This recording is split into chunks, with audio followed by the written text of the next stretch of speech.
vu l'aspect mystique et cet aspect de l'amour et de la folie. Donc, nous entamons directement la deuxième séance de cette matinée spirituelle et mystique, donc sous le thème le mysticisme arabo-musulman, une voie universelle. Donc, nous avons 4 interventions pour cette session et nous allons commencer tout de suite avec M. Mohamed Fouhi. Donc, M. Mohamed Fouhi, professeur au CRMF FES Meknès, ici à Paul Meknès, c'est ça? Ah, d'accord. Donc, il est plus à Meknès. Donc, il est revenu en fait. Très bien. Donc, il va présenter une intervention qui s'intitule La poétique des contes soufis de Maulana Jalaluddin Rumi, cas de la belle servante. Donc, pour essayer de gérer un petit peu cette session, je vous demanderai, monsieur, de concentrer votre présentation en 20 petites minutes. Je sais que 20 minutes pour une présentation qui a nécessité beaucoup de travail et beaucoup de recherche, c'est peu, mais on ne peut rien. Heureusement qu'il y a la possibilité de relire éventuellement les articles ou les productions de nos chers enseignants-chercheurs. Donc, à vous la parole, monsieur Fouhi. Vous disposez de 20 minutes. Merci. Oui, merci, madame Diane Aref, pour cette présentation. Merci également au comité d'organisation. Et je fais allusion ici aux 2 piliers que madame Saliha Azaz et notre collègue Hassan Fathi, qui toujours était au rendez-vous, à la hauteur de la mission. S'il y a réussite, c'est grâce à ces 2 personnes que je salue au passage. Je remercie également les intervenants du matin, à savoir Sir Harra, qui nous a gratifié d'une communication inaugurale d'une grande qualité scientifique qui prend l'ensemble des dimensions du mysticisme, tout en versant dans la tolérance et l'essai de comprendre toutes les préoccupations vécues par les mystiques aujourd'hui et vues par les scientifiques. Je remercie également mes collègues ici présents, Madame Zora et Monsieur Mihia, avec qui j'ai l'honneur d'être aujourd'hui. Et voilà. Je commence par une petite citation relevant de la vie spirituelle de Christian Bobin. Et la vie spirituelle, je cite, la vie spirituelle n'est peut-être rien d'autre que la vie matérielle accomplie avec soin, calme et plénitude. Quand, et dans des exemples, quand le boulanger fait parfaitement son travail de boulanger, Dieu est dans la boulangerie. Quand le boulanger fait parfaitement son travail, Dieu est dans la boulangerie. En pastichant cette citation, pour faire une transition en douceur, voilà, nous pouvons dire que quand la femme ou l'homme, sans distinction, fait parfaitement son travail, en l'occurrence d'amant, en tant qu'amant, Dieu est dans l'amour, ce qui va en quelque sorte avec l'esprit du mysticisme, asseoir une coïncidence entre l'expérience mystique et l'existence. Il est à signaler que dans le corpus, objet de notre objet d'analyse, la thématique de l'amour, elle est si prégnante qu'elle nous semble essentiel d'y réfléchir.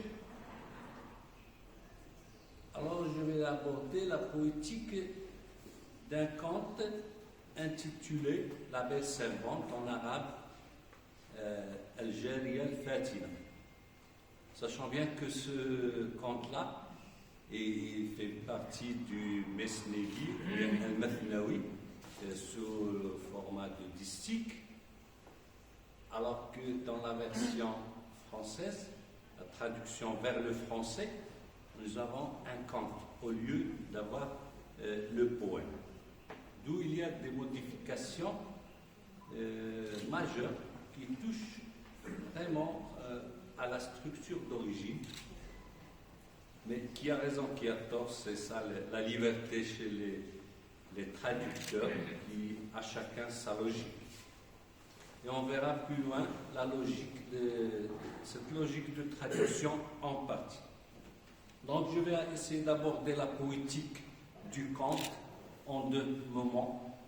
Un moment où je vais essayer de voir la poétique au sens général, commençant par l'étymologie, comme quoi poer c'est faire, et désignant par là les éléments constitutifs du récit. Et aussi, dans un deuxième temps, on verra la vision, bien la méditation par le conte, sur l'état de l'amour en tant que thématique prégnante de ce conte-là. Mais en prélude, pour ceux qui n'ont pas encore lu ce conte-là qu'on peut dévorer en 2 minutes, il s'agit de la belle esclave. C'est une belle esclave. En commençant, c'est le sultan qui est allé chasser. Et dans cette partie de chasse, il a rencontré une très belle esclave. Il est tombé amoureux, d'où j'évoque le ishq. Le ishq, ici, synonyme d'amour en français, mais chez Avicenne, l'ishq, c'est un coup de foudre. On peut dire qu'il est plus charnel que sentimental, mais quand même, ça c'est une distinction, et j'invite Sil Harraf, puisqu'il est encore avec nous, à penser à cette problématique de l'amour et de ses variantes, que ce soit en arabe, en français, parce que comment traduire le mot ishq? Normalement c'est l'amour, mais si on se réfère à Avicenne, l'ishq c'est une partie où il y a plus le côté coup de foudre, sans raison. Et ça c'est une maladie, donc, comme étant une maladie. Avicenne considère ça, l'ishq, comme étant une maladie. Parce que pour pouvoir aimer quelqu'un selon un coup de foudre, sans raison. Ça c'est une dimension développée chez notre savant Avicenne.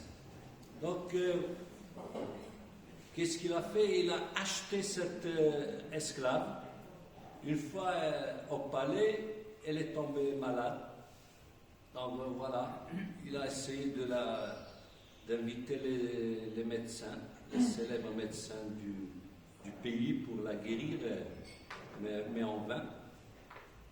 Par la suite, il est allé à la mosquée, invoquer Dieu et le prier pour qu'il puisse guérir cet esclave.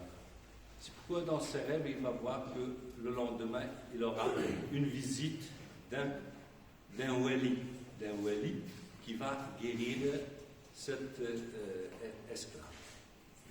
Chose promise, chose due, elle est guérie. Elle est guérie grâce à une astuce, parce que lui, qu'est-ce qu'il a fait? Il a essayé de lui tâter le pouls pour voir qu'est-ce qui l'a fait souffrir. Donc, du coup, en citant Samarcande, la ville où il y avait son amant, un bijoutier, c'est là où il va constater que Samarcande a une valeur pour elle. Qu'est-ce qu'il a fait comme astuce? Il a fait appel au bijoutier, le sultan a fait appel au bijoutier pour venir travailler pour garder les trésors du pays. Et du coup, la flamme de l'amour que prenait cet esclave pour le bijoutier pourrait s'éteindre.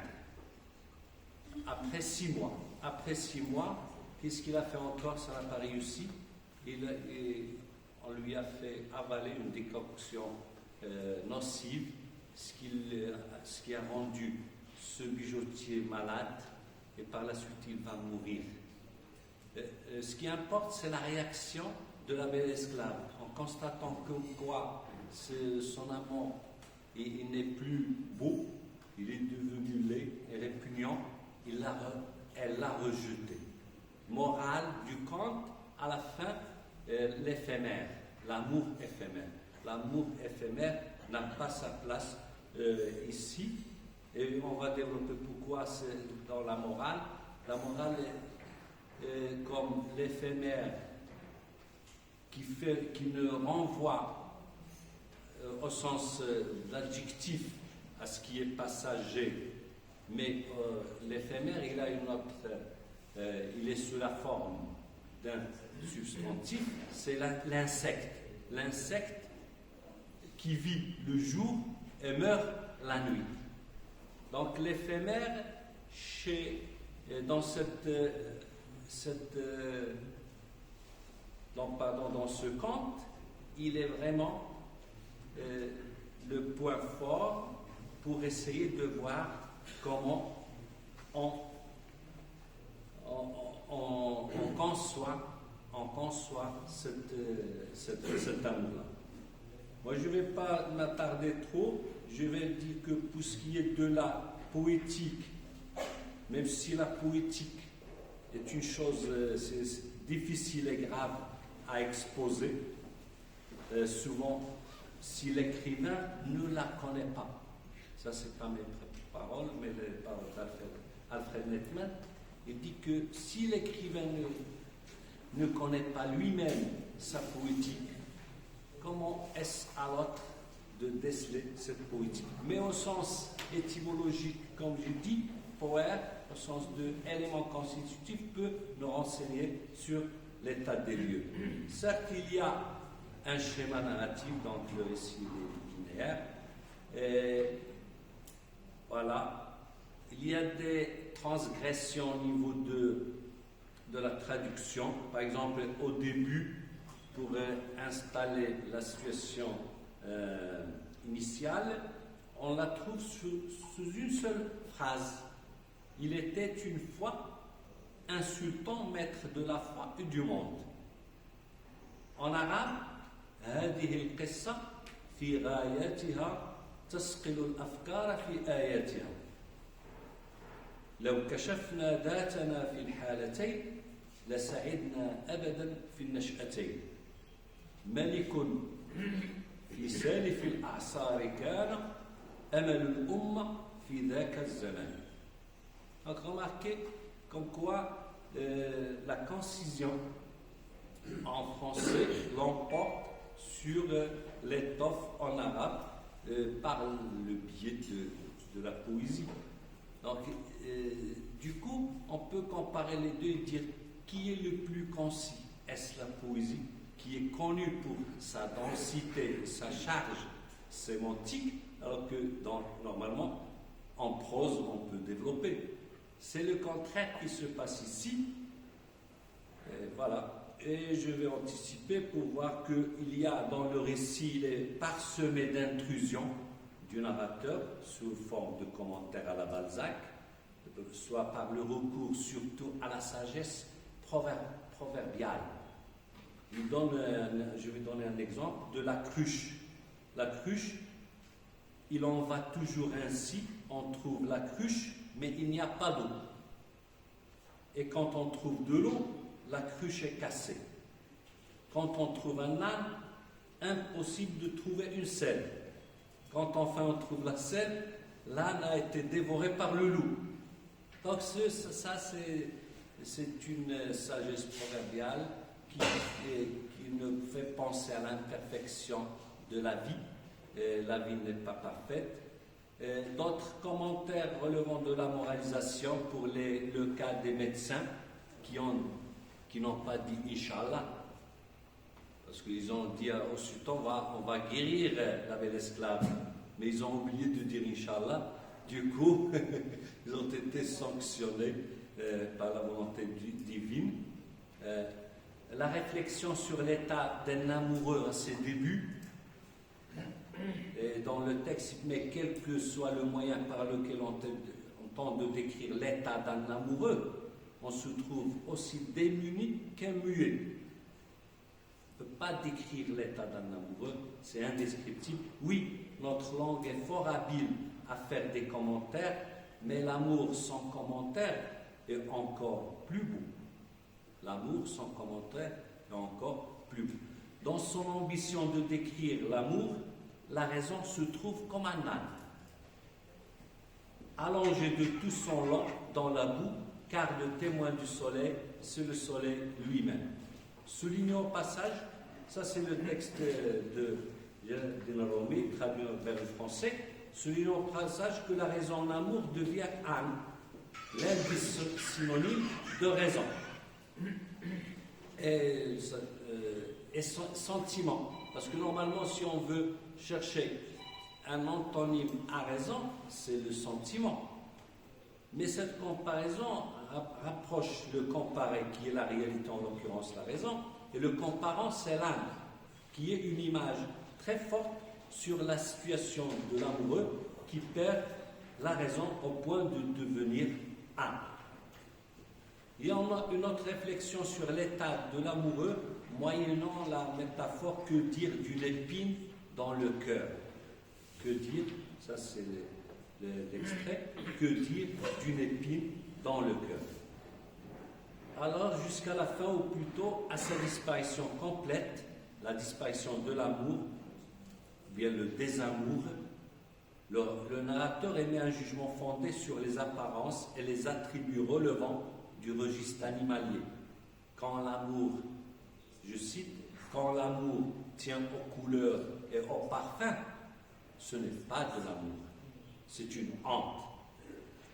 Ses plus belles plumes pour le pont sont des ennemis. Le renard qui va librement perdre la vie à cause de sa queue. L'éléphant perd la sienne pour un peu d'ivoire. Même une personne belle, dans un autre contexte, elle peut perdre la vie à cause de sa beauté.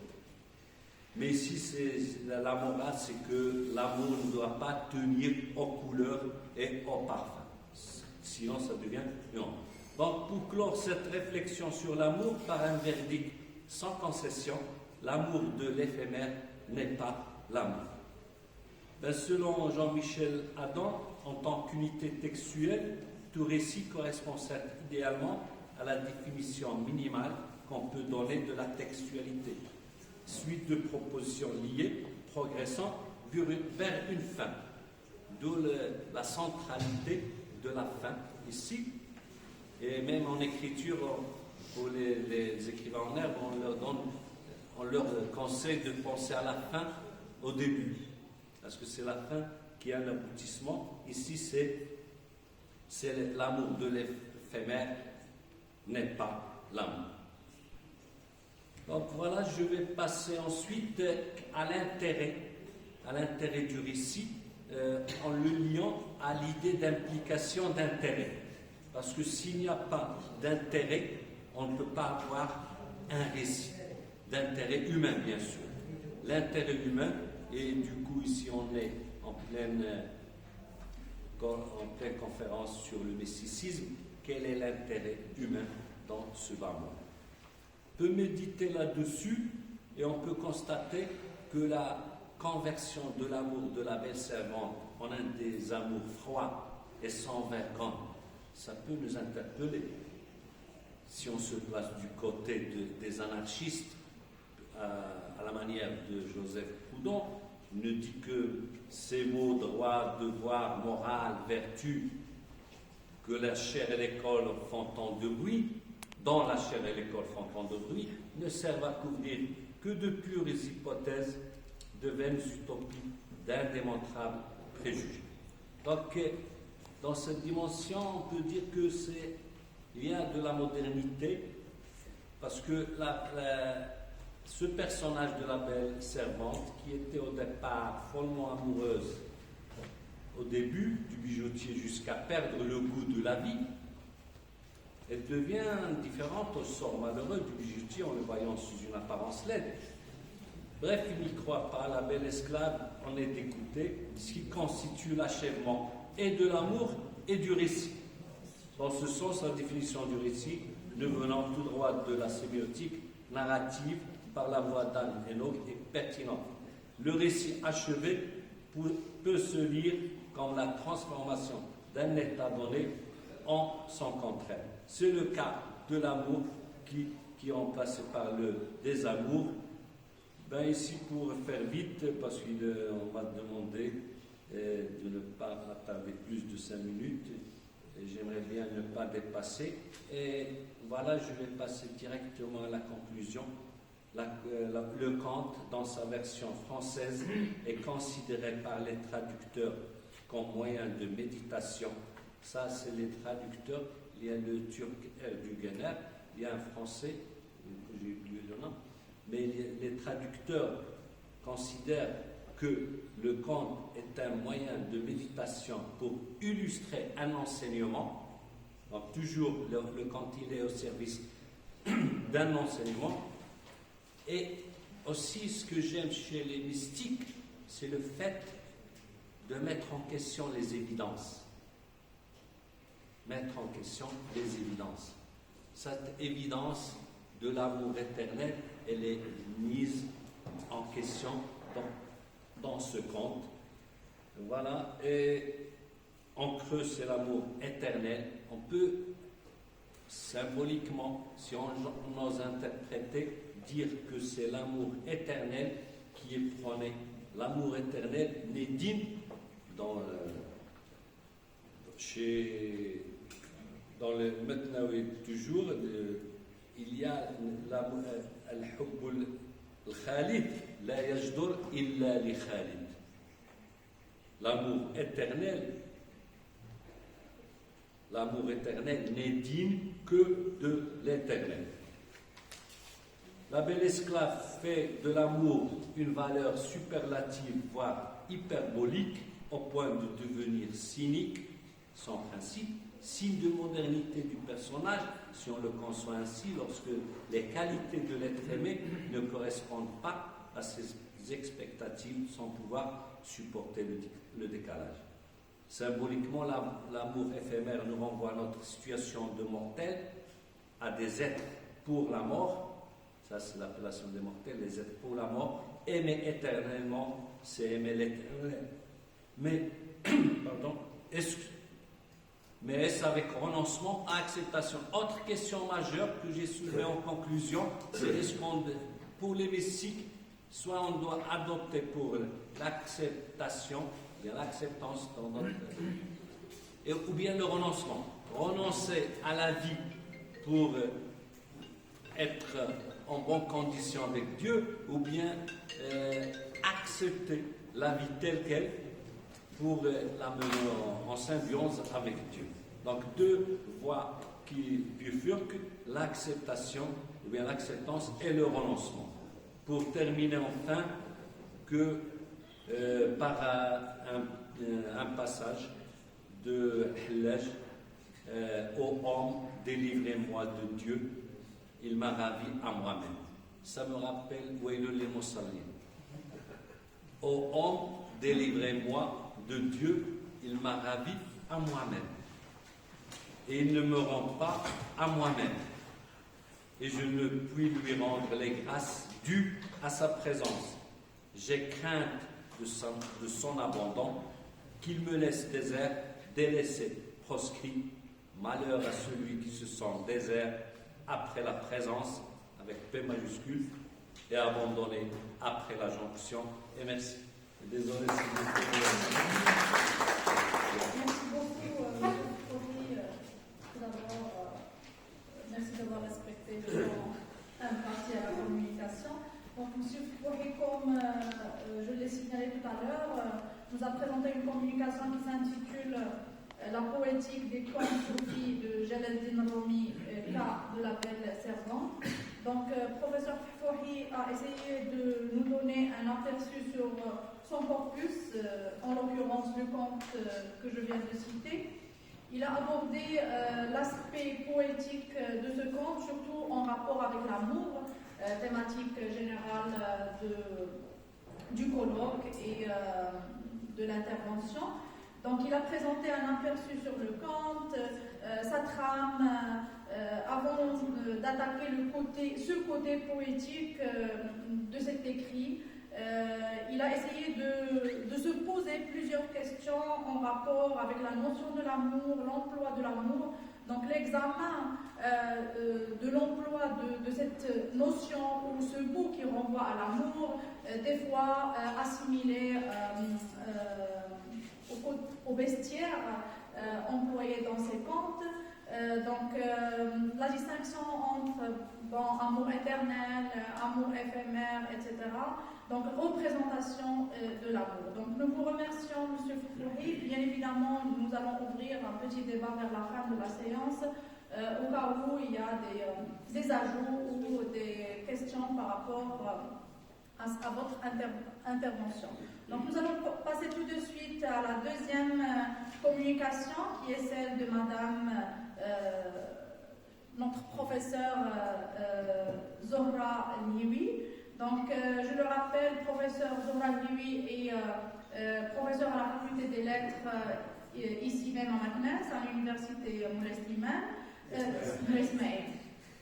Je suis toujours avec Moulay Slimane, je rectifie.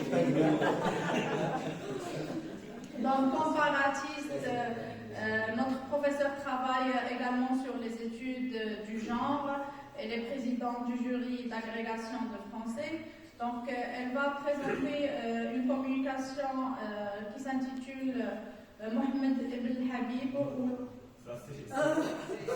Parce que je n'ai pas vu le mysticisme selon Borges. Ah, d'accord. Donc, je reprends. Le mysticisme. Ce que depuis tout à l'heure. Très bien. Donc, elle va présenter une communication qui s'intitule le mysticisme selon Borges, ou Borges, comme j'aime bien le nommer. À vous la parole, cher professeur. Vous disposez de 20 minutes. Et encore une fois, je m'excuse pour cette petite erreur. Merci. Merci.